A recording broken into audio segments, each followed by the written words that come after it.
চরণে আমার কোটি কোটি দণ্ডবত করিবার।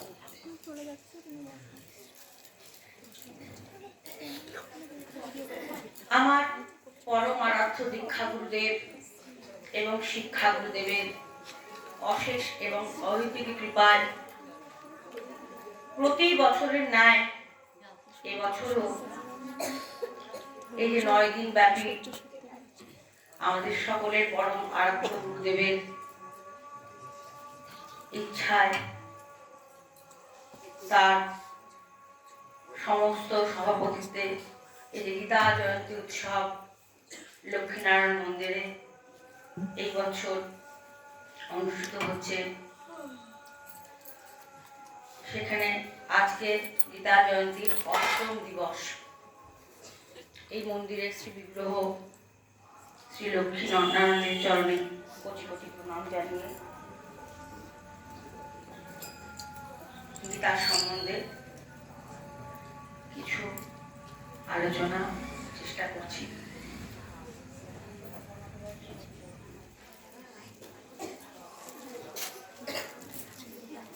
গীতা সংসার মরণাশিনী জ্ঞানম ভক্তি মুক্তিদাত্রী গীতা দেবী নমস্তুতে। তাহলে এই শ্লোকটিতে এটি গীতা দেবীর প্রণাম মন্ত্র স্বরূপ। এখানে গীতা মায়ের গীতা জননীর স্বরূপটি প্রথমেই বলে দিয়েছে, শ্রীকৃষ্ণ হৃদয়ং গীতা, শ্রীকৃষ্ণের হৃদয় স্বরূপ। সংসার মলনাশিনী, এই যে কলির কলমশ, এই যে আমাদের চিত্তদের এত ময়লা, সেই চিত্তরূপ যে ময়লা মালিন্য, সে সমস্তকে ধুয়ে নাশ করে দেয় এই গীতা জননী। আর গীতা পাঠ, গীতার অনুশীলনের কি ফলাফল? জ্ঞান, জ্ঞান দান করেন, ভক্তি দান করেন, অবশেষে মুক্তি দান করেন। এই মুক্তি সম্বন্ধে অনেক কথা আছে। সাধক কি মুক্তি চায়, যারা বন্ধুর উপাসক তারা কি মুক্তি চায়, শুধু যারা ভক্ত তারা ভগবানের চরম সেবা চায়। গীতা জননী আমাদেরকে সেই ভগবানের চরম সেবা পথটি দেখিয়ে দেন।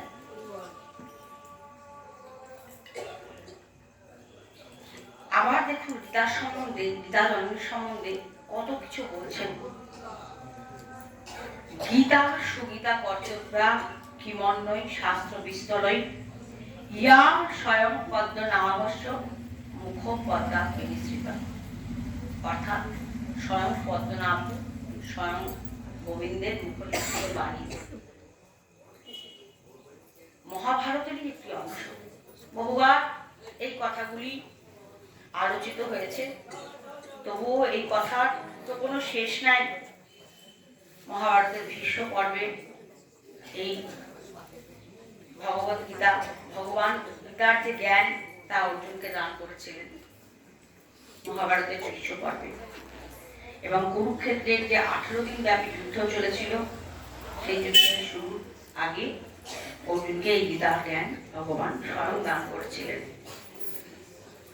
আর দেখুন গীতার মঙ্গলাচরণে কি বলেছেন, গীতা কি, এই ভগবত গীতা আমরা কেন পড়ব, বা এই গীতা পড়ে আমাদের কি, আমরা কি লাভ করতে পারবো। সর্বোপনিষদ গাবদোঠা, উপনিষদের যে সমস্ত বেদের জ্ঞান হচ্ছে, সারাৎসার হচ্ছে উপনিষদ। সেই উপনিষদকে কিসের সঙ্গে এখানে তুলনা করছেন? গাভীর সঙ্গে তুলনা করছেন। সর্বোপনিষদ গাবদোঠা। আর শুধু গাভী থাকলে তো হবে না, তার একটি দহন কর্তা লাগবে। গাভীর থেকে যে দুগ্ধটি আমরা লাভ করব, পাবো, সেই দুগ্ধ থেকে যে আমরা পুষ্টি প্রাপ্ত হব, তাহলে গাভী তো আছে, উপনিষদ তো গাভী স্বরূপ, কিন্তু সেই দুগ্ধ আমাদেরকে দহন করে দেবেন কে? এখানে বলছেন সেই দহনকারী হচ্ছেন শ্রীকৃষ্ণ স্বয়ং।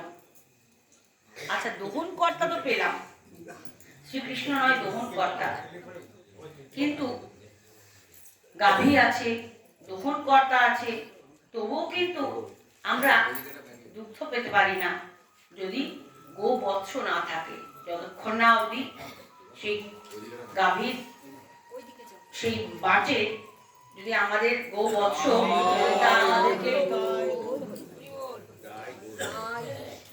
না সেটি মুখ দেয়, তাহলে কিন্তু আমরা সেই দুগ্ধ গাভীর বাট থেকে নিঃসৃত হবে না। তাই বলছেন সর্ব উপনিষদ গাব যোদ্ধা। তাহলে উপনিষদ হচ্ছেন গাভী স্বরূপ, দহন কর্তা হচ্ছেন স্বয়ং শ্রীকৃষ্ণ ভগবান, আর বৎসকে গাভীর বৎসকে এখানে অর্জুন। পার্থর বৎস, পার্থ কেন? পৃথা পুত্র, কুন্তির আরেক নাম পৃথা, তাই সেই পৃথা পুত্র পার্থ হচ্ছে সেই বৎস স্বরূপ। আর সেই অর্জুন তো পান করছেনই, পৃথা পুত্র পার্থ বা অর্জুন তো সেটি পান করছেনই, কিন্তু তার সঙ্গে সঙ্গে এই গীতা জননীর যে জ্ঞান, তা সকল মানুষের মধ্যে ভগবান বিতরণ করেছিলেন, কিন্তু সবাই তা লাভ করতে পারবে না। যারা সুধী অর্থাৎ যাদের বুদ্ধি অর্থাৎ সুন্দর বুদ্ধিযুক্ত যে সমস্ত ভক্ত, এই সমস্ত মানুষ যারা নিজের আত্মকল্যাণ কি বুঝতে পারেন, তা সেই সমস্ত ভক্তই কিন্তু এই গীতার জ্ঞান লাভ করতে পারবেন বা গীতা পড়তে নিজেদেরকে আরো এগিয়ে দেবেন। তাহলে এই গীতা জননীর এটি গুরুত্ব মঙ্গলাচরণে এটি পরিষ্কারভাবে বলা হয়েছে। আর এই কদিনের প্রত্যেকটি দিনই আমরা বিভিন্ন অধ্যায় সম্পর্কে আলোচনা করছি। আজকের যে আলোচ্য অধ্যায় 15 অধ্যায় এবং 16 অধ্যায়, পঞ্চদশ এবং ষষ্ঠ অধ্যায়।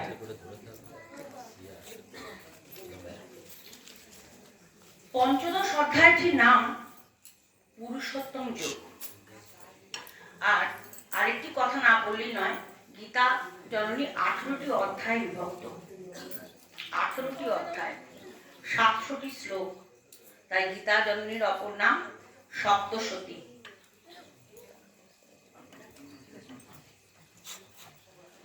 সপ্তশতী আর 18টি অধ্যায়, এটি যদি আমরা 6টি অধ্যায় ভাগ করি, 6টি অধ্যায়কে এক একটি শতক বলা হয়, অর্থাৎ 6টি অধ্যায়। প্রথম 6টি অধ্যায় জ্ঞান যোগ মানে জ্ঞান, পরের 6টি অধ্যায় ভক্তি, এবং তার পরের যে 6টি অধ্যায় সেটি কর্ম সম্বন্ধে বিস্তৃতভাবে আলোচনা করা হয়েছে। জ্ঞান, ভক্তি এবং কর্ম, মাঝে এবং গীতার যে দ্বাদশ অধ্যায়টি তার নামই হচ্ছে ভক্তি। যাই হোক, আজকের আলোচ্য যে পঞ্চদশ অধ্যায় তার নাম পুরুষোত্তম যোগ। যে কটি অধ্যায় আছে প্রত্যেকটি এক একটি গুরুত্বপূর্ণ, এক একটি অতি গূঢ় তত্ত্ব আমাদের সামনে তুলে ধরেছে। কিন্তু পঞ্চদশ অধ্যায়টি, গোটা পঞ্চদশ অধ্যায়টি কেন একটি শাস্ত্র স্বরূপ। পুরুষোত্তম, এই তো খোঁজ আমরা করে চলেছি, কে সেই পরম পুরুষ যাকে পেলে আর কিছু চাওয়ার থাকে না, যার চরণ কমল পেয়ে গেলে, যার পেয়ে গেলে চরণ কমলে আর কিছু ইচ্ছা থাকে না সাধকের, ভক্তের, সেই পুরুষোত্তম যোগ। ভগবান এই অধ্যায়ে কি বলছেন? প্রথমে উপদেশ দিচ্ছেন তো, ঊর্ধ্বমূলং অধঃশ্বাখম অশ্বত্থম রাহুলং বয়ম ছন্দাংশি যস্য পর্ণানি যস্তাং বেদেষু বেদবিদ। এর আগেও সেই বিভূতি যোগে ভগবান বলেছিলেন, ভগবান নিজে বলছেন, এখানে অর্জুনকে কি বলছেন? ভগবান ভগবান উবাচ। এই গীতা শাস্ত্রেই ভগবান একমাত্র বলছেন, অন্য কোনো শাস্ত্রে মুনি উবাচ, ঋষি উবাচ, কিন্তু এখানে স্বয়ং এই গীতাতে শ্রী ভগবান উবাচ, ভগবান নিজের মুখে বলছেন। যেমন বিভূতি যোগেও ভগবান বলেছিলেন বৃক্ষের মধ্যে আমি অসত্য, এখানেও ভগবান কি বলছেন? এই যে সংসারটি এই সংসারটি কেমন? একটি অসত্য বৃক্ষের ন্যায়। কিন্তু অন্যান্য যে বৃক্ষ, সেই বৃক্ষ কিরকম আকার? বৃক্ষের মূল নিচের দিকে থাকে আর বৃক্ষের পত্রগুলি ওপর দিকে, শাখা প্রশাখা উপর দিকে থাকে।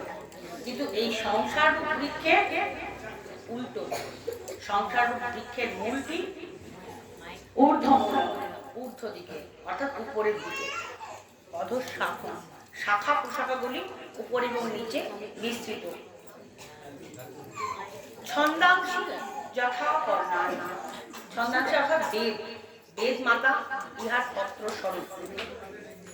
আর যিনি এই অসত্য বৃক্ষের স্বরূপটি অবগত হন, তিনি কে?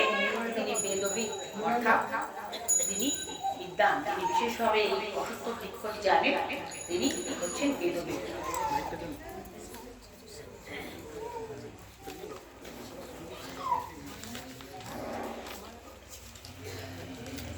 চতুর্দশ অধ্যায় অর্থাৎ গুণত্রয় বিভাজ্য ভগবান কি বলেছিলেন? ভগবান বলেছিলেন যিনি একনিষ্ঠভাবে ভক্তি যোগ সহকারে ভগবান পুরুষোত্তমের ভজনা করেন, তিনি এই তিনটি গুণ অর্থাৎ সত্য, রজ, তম, এই তিনটি গুণ অতিক্রম করে ত্রিগুণাত্ম অর্থাৎ ব্রহ্মভাব প্রাপ্ত হন। ঠিক এখান থেকেই এটি শুরু হচ্ছে। এখানে বলছেন যখন তিনটি গুণের সাম্য হয় তখন প্রলয়, আর যখন তিনটি গুণের ভেদ হয়, সত্য, রজতম গুণগুলি কিছুটা সমতা নষ্ট হয়ে যায়, তখন কিন্তু সৃষ্টি হয়। ভগবান কি বলেছেন? ভগবান বলেছেন আমি বীজময় প্রদক পিতা, আর পৃথিবী আমার গর্ভধান স্থান। কোথায়? ভগবান ইক্ষণ দ্বারাই এই পৃথিবীতে গর্ভধান করতে পারে। আর এই যে অসত্য বৃক্ষটির কথা এখানে বলছেন অধশ্চর্ধন প্রহিতস্য শাখা গুণ প্রবৃত্ত বিষয় প্রবালা অধশ্চ মূল্যায়ন সন্ততানি কর্মানুবন্ধনী ঈশ্বরে। আরো আছে। আর এই যে বিভিন্ন বেদ মাতা তো এই বৃক্ষের পত্র স্বরূপ। পত্র কি করে? পত্র গাছটিকে ঢেকে রাখে সমস্ত বিপদ আপদ বা সমস্ত জল ঝড় বিভিন্ন থেকে এই আমাদের গাছটিকে ঢেকে রাখে। সেরকম বেদ মাতা এই বৃক্ষটিকে আচ্ছাদন করে রেখেছেন। আর এই গুণ প্রবৃদ্ধা, এই সপ্ত রজতম এই গুণগুলি বৃদ্ধিপ্রাপ্ত হয়ে এই বৃক্ষটিকে জল সেচন করছেন যেন।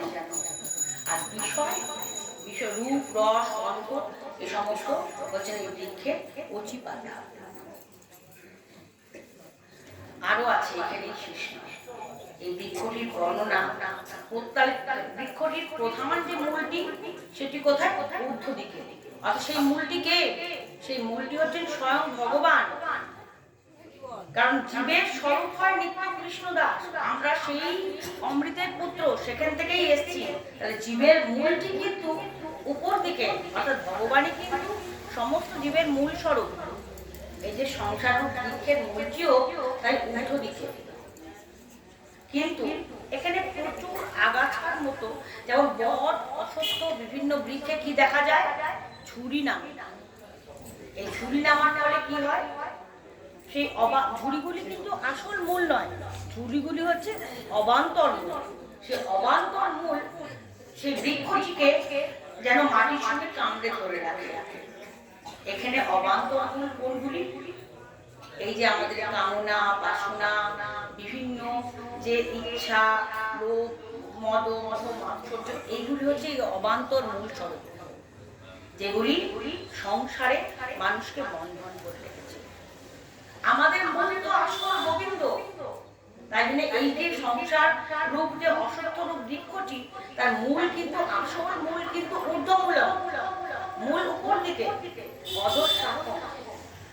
কিন্তু এই যে অবান্তর মূলগুলি অর্থাৎ বাসনা রূপ যে মূলগুলি, সেগুলি সংসারে মানুষকে দৃঢ়ভাবে আটকে রেখেছে। সেখান থেকে মানুষের আটকে হচ্ছে না। কারণ আমরা বাসনার নাক পাশে নিজেদেরকে এতটা জড়িয়ে ফেলেছি। দেখুন শাস্ত্রে বলছে, একটি আমাদের শ্রী গুরুদেব একটি খুব ভালো গল্প বলেন যে আমরা কি বলি, সংসার আমরা ত্যাগ করতে চাইলেও সংসার কিন্তু আমাদের ছাড়ে না। এই আজকে স্ত্রী ছেলেটা ছোট আছে, তার জন্য আমাদেরকে রোজগার করতে হবে, তারপরে ছেলে মেয়ের বিয়ে দিতে হবে, বাড়ি করতে হবে, এটা সেটা করতে করতে আমাদের সারা জীবন যেন আমরা সংসারের দাস হয়ে যাই। কিন্তু আমাদের স্বরূপ কি? জীবের স্বরূপ হয় নিত্য কৃষ্ণ দাস, তাহা ছাড়ি জীব অনাদি বহির্মুখ। অতএব মায়া তারে দেয় সংসার।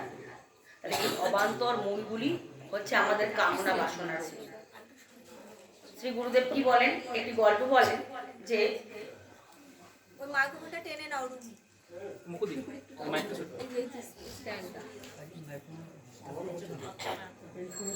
দুই বন্ধু একটি বর্ষাকালে নদীর ধারে এসে দাঁড়িয়েছে। একটি বন্ধু দেখছে যে নদী দিয়ে একটি কালো রঙের একটি কম্বল ভেসে যাচ্ছে। তখন সে বন্ধুটি কি করছে, আরেকটি বন্ধুকে বলছে, বা চমৎকার একটি কম্বল, যাই নদীর জলে ঝাঁপ দিয়ে কম্বলটিকে আমি নিয়ে আসি। এই বলে ঝাঁপ দিয়েছে, কম্বলটি টেনিতে গিয়েছে। নদীর তোড়ে কম্বলটিকে যে চেপে ধরেছে, কম্বল সহসে নদীর জলে ভেসে যাচ্ছে। অপর বন্ধুটি যতই বলছে যে কম্বলটিকে তুমি এবার ছেড়ে, যদি পারছো না ধরতে, কম্বলটিকে ছেড়ে তুমি চলে এসো। কম্বলটি আসলে কম্বল নয়, সেটি কালো রঙের একটি ভল্লু।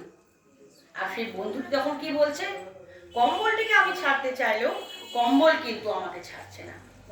আমরাও এটাই বলে থাকি যে সংসারকে আমরা ছাড়তে চাইলেও সংসার কিন্তু আমাদেরকে সহজে ছাড়বে না, সংসার আমাদেরকে ছাড়ছে না।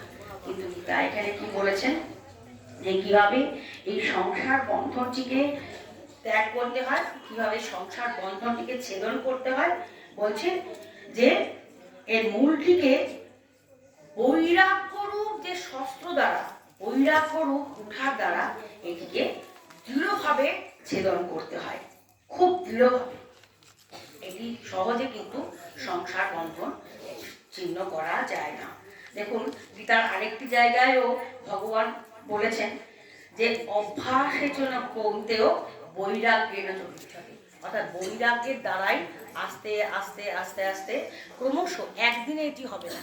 কারণ জন্ম জন্মান্তরে আমাদের সংসার ভোগে দিচ্ছে, তো এই জন্ম জন্মান্তর ধরে আমরা সংসার ভোগ করছি। এই বৈরাগ্য রূপ ধীরে ধীরে, এই বৈরাগ্য রূপ কুঠার দ্বারা সংসারের এই অবান্তর মূলগুলিকে ধীরে ধীরে ধীরে ধীরে ছেদন করতে হবে।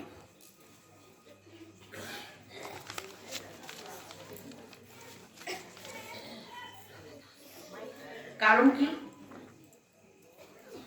কারণ এই যে আমাদের মন, সংসারের প্রতি যে আমাদের আসক্তি, তা কিন্তু প্রচন্ড ভাবে আমাদেরকে সবসময় আকর্ষিত করে রাখে। আর একবার যদি আমরা সেই সংসারের, আর কোন কোন ব্যক্তিরা, গীতা এই অধ্যায়টিতে প্রত্যেকটি শ্লোকের মধ্যেই এক শাস্ত্রটিকে যেন একেবারে নির্যাস করে বলা হয়েছে, কোন ধরনের ব্যক্তি সংসারকে ছেদন করতে পারে। যাদের কোনো মোহ নেই, যারা জিত সঙ্গ দোষা, সেই সময় যারা বৃত্ত কামা, যাদের কামনা ক্রমশ শেষ হয়ে যাচ্ছে, সেই সব ব্যক্তি কিন্তু আস্তে আস্তে বৈরাগ্যরূপ শস্ত্র দ্বারা, কুঠার দ্বারা সংসারকে ছেদন করতে পারে। আর সংসার ছেদন করতে পারলে একবার আমাদের কি হবে, আমরা সেই গোলক বৈকুণ্ঠ লোকে চলে যেতে পারবো, যে ধামে চলে গেলে আমাদেরকে আর ফিরে আসতে হবে না। যতদিন না আমরা এই সংসার বন্ধনকে, বাসনা দ্বারা গঠিত সংসারকে আমরা ছেদন করতে না পারবো, এই মূলগুলো, অবান্তর ছুরি মূলগুলিকে কেটে ফেলে না দিতে পারবো, ততদিন আমাদের সেই 84 লক্ষ জুড়ি ক্রমশ ভ্রমণ করতে হবে। সেই পুনরপি জননং পুনরপি মরণং পুনরপি জননী জঠরেশ্বর, সেই যাওয়া আসার পালা কিন্তু আমাদের থাকবে। আর একবার যদি আমরা সেই তার পরম ধামে পৌঁছে যাই, তাহলে সেখান থেকে আমাদের আর ফিরে আসতে হয় না। সেই ধাম কেমন? সেই ধাম হচ্ছে নতদ্ভাসতে সূর্য ন শশাঙ্ক ন পাবক যদ্গত্তান নিবর্তন্তে তদ্ধাম পরম। সেই ধামে গেলে আর ফিরে আসতে হয় না। সেই ধামে কোটি কোটি, সেখানে কোনো সূর্যের আলোর প্রয়োজন নাই, চন্দ্রমার আলোর প্রয়োজন নাই, কারণ ভগবানের অঙ্গতে সেই ধাম পরিপূর্ণ হয়ে আছে। শ্রী গুরুদেব বারবার করে যে কাহিনী বলেন যে ব্রজ মায়েরা এবং মা যশোদা একদিন বলছেন যে আচ্ছা, আমরা যখন এই ননি মাখন বানিয়ে ঘরের মধ্যে রেখে দিই, ঘর তো অন্ধকার করে রেখে দিই, ঘরে তো কোনো রকম আলো থাকে না, তাহলে গোপাল, কানাই, আরো সব তার সখারা কি করে এসে সেই অন্ধকার ঘর থেকে ঠিক ননিটি মাখনটি চুরি করে নিয়ে চলে যায়? তখন ব্রজ মায়েরা বলছেন যে ঘর যতই আমরা অন্ধকার করে রাখি না কেন, গোপালের অঙ্গচ্ছটা এমনই যে সেই গোপালের অঙ্গচ্ছটায় ঘরটি একেবারে আলোয় আলোকিত হয়ে যায়। তাই বলছেন যে কিরকম সেখানে কোনো সূর্য বা চন্দ্রের আলোর প্রয়োজন নেই। আবার বলছেন মমৈবাংশ জীবলোকে জীবভূত সনাতন মনঃস্থান ইন্দ্রিয়াণি প্রকৃতি স্থানী কর্ষতি শরীরং যদ্বাপ্নতি। অর্থাৎ এখানে প্রতিটি শ্লোকে এক একটি করে তত্ত্ব কথা বলছেন। তো এই পুরুষোত্তম যোগটি কিন্তু একটি সম্পূর্ণ অধ্যায় নয়, সমস্ত গীতার সারাংশার। তাই বলছেন যে জীব কিন্তু অনুকণারূপে ভগবানেরই অংশ। বারবার করে সেই যে আমরা এই কথা শুনি যে আমরা অনু এবং তিনি বিভু, সেই কথাটি এখানে বলছেন যে জীব কিন্তু ভগবানেরই অনু অংশ স্বরূপ। আর কি এই পঞ্চ ইন্দ্রিয় এবং পঞ্চ ইন্দ্রিয় দ্বারা সে এখানে সংসারের সাথে যুক্ত হয়ে থাকে।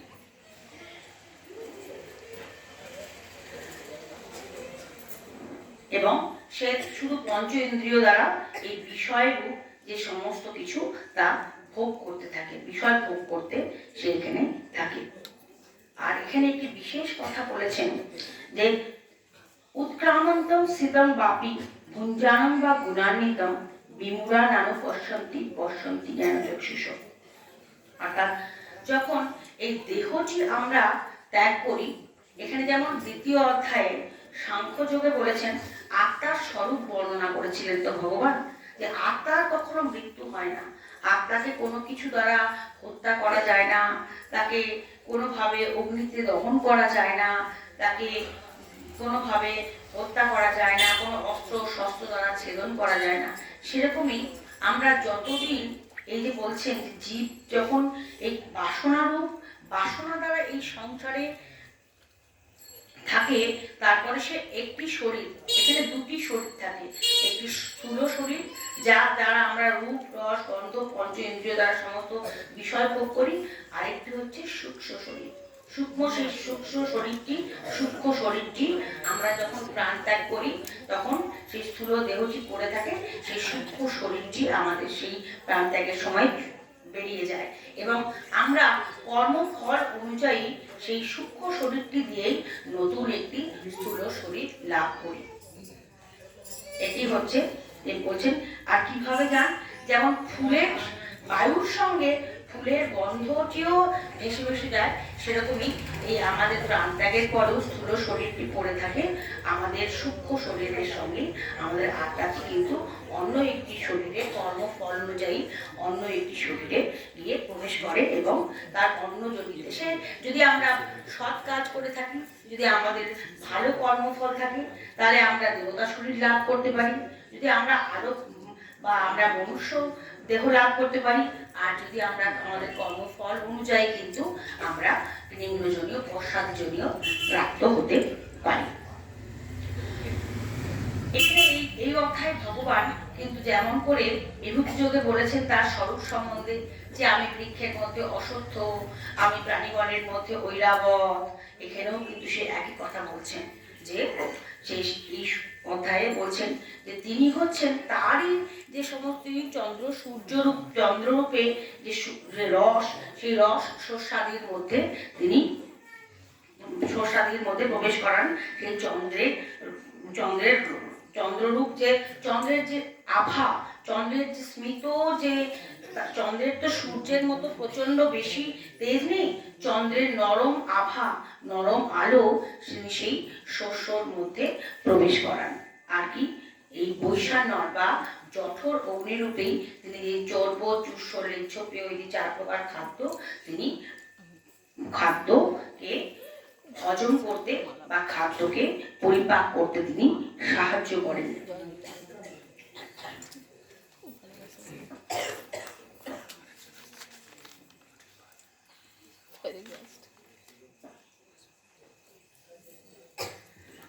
আর যেটি সবথেকে গুরুত্বপূর্ণ এই অধ্যায়ের আরেকটি তত্ত্বমূলক অধ্যায়, বোঝা অত্যন্ত দুরূহ। প্রথমে অশ্বত্থ বৃক্ষের সঙ্গে তুলনা করলেন, তার পাতা কি, তার মূল কিরকম, তাকে কিভাবে আমরা যদি ছেদন কি দ্বারা ছেদন করলে সে অবান্তর মূলগুলি ছেদন হয়ে সংসারের থেকে আমরা মুক্তি পেতে পারি, এবং একবার তার সেই পরম ধায় পৌঁছে গেলে সেখান থেকে আর ফিরে আসার প্রয়োজন পড়বে না। আর তারপরে শরীর থেকে কিভাবে আত্মা বা সূক্ষ্ম শরীর কিভাবে নির্গমিত হয়, সেখান থেকে উৎক্রান্ত হয়ে কিভাবে আবার নতুন দেহ প্রাপ্ত হয়। এটি অত্যন্ত জটিল এবং দুরূহ অধ্যায়। আমাদের শ্রী গুরুদেবের কাছে আপনারা পুরোপুরি আরো সরলভাবে শ্রবণ করবেন। আমি শুধুমাত্র একটু বলার চেষ্টা করছি। আর এখানে 3 ধরনের পুরুষের কথা বলা হয়েছে, একটি খর, একটি অক্ষর এবং একটি পুরুষোত্তম। এই অধ্যায়টির নাম তো পুরুষোত্তম যোগ, অর্থাৎ পুরুষোত্তম মানে যে পুরুষের পরম পুরুষকে পুরুষোত্তম বলা হচ্ছে।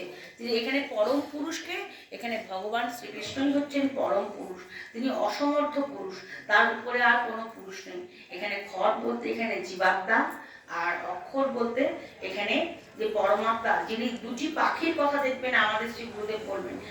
এখানে আমাদের সাংখ্যযোগেও বলা হয়েছে 2টি পাখি, একটি পাখি কর্ম করছে আর আরেকটি পাখি দেহ আত্মা এবং জীবাত্মা, দুটি একই দেহে 2টি পাখি বসবাস করছে। একজন শুধু দর্শন করছে, কর্মফল কিছু ভোগ করছে না, সে কর্ম দর্শন করছে। এবং এই 2 পুরুষের উপরে যিনি বিরাজ করেন তিনি পুরুষোত্তম, তিনি হচ্ছেন পরমাত্মা থেকেও উপরে, তিনি পুরুষোত্তম, অর্থাৎ সকল পুরুষের উত্তম পুরুষ, তিনি হচ্ছেন ভগবান, স্বয়ং ভগবান, তিনি হচ্ছেন সেই পুরুষ। তাই সেই অর্থাৎ এই পুরুষোত্তম সম্বন্ধে বলার জন্যই এই যোগটির নাম, এই অধ্যায়টির নাম হয়েছে পুরুষোত্তম যোগ। যোগ কথাটির অর্থ কি, যে এই প্রত্যেকটি গীতার প্রত্যেকটি অধ্যায় দেখবেন কর্মযোগ, জ্ঞান যোগ, সাংখ্য যোগ, বিভিন্ন যোগ। যোগ অর্থাৎ যুক্ত হওয়ার পন্থা, যোগ অর্থাৎ রাস্তা, ভগবানের সঙ্গে যোগাযোগের রাস্তাই হচ্ছে যোগ। তাই যে এই প্রত্যেকটি অধ্যায়ে কিভাবে আমরা ভগবানের সঙ্গে আরো বেশি করে যুক্ত হব, সেটি এই গীতার প্রতিপাদ্য বিষয়। আর এই পরম পুরুষকে আমরা কি করে লাভ করতে পারবো, সেই পুরুষোত্তমকে আমরা কিভাবে লাভ করব, সেই পুরুষোত্তমকে আমরা লাভ করব যিনি মোহমুক্ত হয়ে ভগবানকে স্বয়ং পুরুষোত্তম বলে জানেন, তিনি তাকে লাভ করতে পারবেন। এবং তিনি আর কিছু নন, তিনি সর্বজ্ঞ, তিনি সমস্ত কিছু লাভ করতে পারবেন। তাই এই অধ্যায়ের শেষে তিনি অর্জুনকে বলছেন যে হে অনব, অনব অর্থাৎ নিষ্পাপ, অর্জুন নিষ্পাপ। অর্জুনকে কি সুন্দর করে তিনি বলেছেন অনব, তিনি পাপহীন পুরুষ। এই হে অনব, এই গুচ্ছ কথা, অতি গুচ্ছতম তত্ত্ব আমি তোমাকে বললাম, ইহা জানিলে জ্ঞানী ও কৃতকৃত্য হয়। অতএব অর্জুনকে তিনি বলে দিলেন যে অর্জুন গীতার যে সামগ্রিক যে পুরুষোত্তম যোগের যে জ্ঞান তিনি লাভ করেছেন এবং কৃতকৃত্য হয়েছেন। এটি হচ্ছে গীতার 15শ অধ্যায় পুরুষোত্তম যোগ সম্বন্ধে। আর তারপরের যে অধ্যায় সেটি হচ্ছে দৈবাসুর সম্পদ বিভাগ যোগ। দেখুন, দৈবাসুর 2 ধরনের। আমরা যখন গুণত্রয় বিভাগ যোগ পড়েছি তখনও সেখানে দেখা আছে যে বিভিন্ন কর্ম অনুসারে মানুষের জন্ম হয়। কিছু কিছু মানুষ দৈব বা দৈবী স্বভাব নিয়ে জন্মগ্রহণ করে, আর কিছু কিছু মানুষ তার কর্মফল অনুযায়ী আসুরিক দেহ নিয়ে জন্মগ্রহণ করে। শুধু দেহ নয়, তার যে স্বভাব সেটি আসুরিক স্বভাব। দৈবী স্বভাব যুক্ত মানুষকে তাকে বলা হয় দৈবী স্বভাবযুক্ত পুরুষ, আর আসরিক স্বভাবযুক্ত মানুষকে বলা হয় আসরিক স্বভাবযুক্ত পুরুষ। এখানে প্রথমে গীতার যে 16তম অধ্যায় দৈবাসুর সম্পদ বিভাগ যোগ, সেখানে আসরিক দৈব স্বভাবের 26টি গুণাবলী এখানে বর্ণনা করা হয়েছে। দয়া, শৌচ, ক্ষমা, অসুয়া শূন্যতা, এই ধরনের বিভিন্ন যে 26টি গুণাবলী সেটি দৈব গুণাবলী যুক্ত। আর হিংসা, দেশ, রাগ, লালসা, লোভ, মোহ, মদ, মাৎসর্য, এগুলো হচ্ছে আসরিক গুণের পরিচয়। তাই জন্যে আর এখানে শ্রী গুরুদেব বলেন যে কিরকম করে বোঝা যায়, এই যে গুণের বিভিন্ন গুণের খেলা, সপ্ত রজতম গুণের খেলাই তো চলছে। একটি বাবার 3টি ছেলে, বড় ছেলেটি খুব সুন্দর, সঠিক সময়ে পড়াশোনা করে, বাবা মায়ের কথা শুনে চলে, সে যথেষ্ট তার শুচিবোধ আছে, সে ভগবানে তার মতি আছে, এই একটি ছেলে। আরেকটি ছেলে কথায় কথায় সে প্রচন্ড রাগ করে, সে রেগে যায়, মা বাবার কথা শুনে না, হাতের থালা যেন ছুঁড়ে ফেলে দেয়, এরকম তার রাগ, তার চণ্ডাল রাগ। আর আরেকটি ছোট ছেলে কিরকম, ছোট ছেলেটি তার কোনো কিছুতেই উৎসাহ নাই, সে বারবার করে শুয়ে থাকতে পারলেই যেন তার আরাম, সে আগের দিনের বাসি, তারও আগের দিনের বাসি বিভিন্ন ধরনের খাদ্য গ্রহণ করে। তাহলে এই 3টি ছেলের মাধ্যমে এখানে 3টি গুণের কথা বলা হয়েছে। এই যে বড় ছেলেটি যে অত্যন্ত সাম্য স্বভাবের, যার সুচিতা আছে, যে মা বাবার কথা শুনে চলে, সে সত্য গুণের অধিকারী, তার সত্য গুণ তার মধ্যে প্রবল। যে মেজ যে ছেলেটি যে বদরাগী, কথা শোনে না, বিভিন্ন সময় তাই সে রাগ করে, বিভিন্ন অবাধ্য হয়, সে রাজস্বিক গুণের অধিকারী। আর যে ছোট ছেলেটি যে সারাক্ষণ আলস্যতায় শুয়ে থাকে, যে সবসময় বাসি আগের দিনের খাবার বিভিন্ন ক্ষেত খায়, তার মধ্যে উদ্যমহীনতা, উৎসাহহীনতা, সেই ছেলেটি হচ্ছে তামসিক গুণের অধিকারী। তাহলে এই গুণের প্রকার ভেদে কিন্তু বিভিন্ন মানুষের মধ্যে স্বভাব কিন্তু নির্ভর করে। তাই যে সমস্ত মানুষের মধ্যে এই যে ক্ষমা, ধৃতি, শৌচ, মানে যার মান, মানে তার মধ্যে কোনো হিংসে নেই, দেশ নেই, সে অমানি, তাকে কিন্তু আমরা দৈব গুণ সম্পন্ন পুরুষ বলতে পারি। আর যার মধ্যে সেই হিংসা, সেই প্রবল রজগুণ, আমি এই পৃথিবীতে যারা ভগবান মানেন না, তারা ঈশ্বর বলে কিছু মানেন না, নরনারীর কামই হচ্ছে একমাত্র এই পৃথিবীতে সৃষ্টির কারণ এবং সৃষ্টির উপায়, এবং এই পৃথিবীতে একমাত্র থাকার উপায় হচ্ছে ধন সম্পদ ভোগ করা, পৃথিবীকে ভোগ করা, এগুলো হচ্ছে আসরিক সম্পন্ন পুরুষের স্বভাব। তাই জন্য এখানে ভগবান এই অধ্যায়ে বলেছেন যে না, একদমই না, আসরিক সম্পন্ন পুরুষ যে সমস্ত কথাবার্তা বলে যে শাস্ত্র বলে কিছু নেই, পাপ বলে কিছু নেই, কোনো কিছুতেই কিছু হয় না, এই পৃথিবীটা ভোগের ভূমি, তা নয়। শাস্ত্রই একমাত্র প্রমাণ যে শাস্ত্র অনুসারে আমাদের জীবন কিন্তু নিয়ন্ত্রিত হবে।